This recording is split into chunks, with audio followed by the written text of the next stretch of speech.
இந்த மாதிரி குழந்தைங்க கிட்ட டஃப்லோ காட்டுறது தப்பே இல்லைங்க. டஃப்லோவை என்னன்னு தெரியலையா? அதை நான் சொல்றேன். அதுக்கு இந்த வீடியோவை ஸ்கிப் பண்ணாம பாருங்க.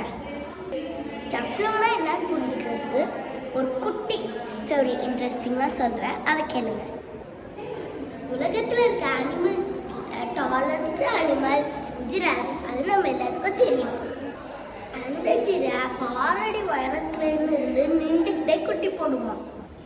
காட்டில் இருக்க அனிமல்ஸ் சிங்கம், புலி, கரடி, இந்த அனிமல்ஸ்லாம் ஜிராஃபோட குட்டியை சாப்பிடாம இருக்கிறதுக்கு அதோட காலாலேயே உதைக்கும்.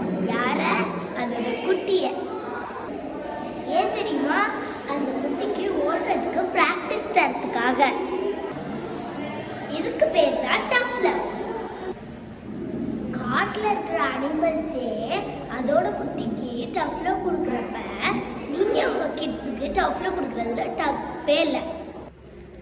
உங்க கிட்ஸ் தப்பு செய்யும் போதோ, மொபைல் கேட்கும் போதோ, ஜங்க் ஃபுட்ஸ் கேட்கும் போதோ அந்த இடத்துல நீங்க டஃப்லோ காட்டி தான் ஆகணும். வேற வழியே இல்லை.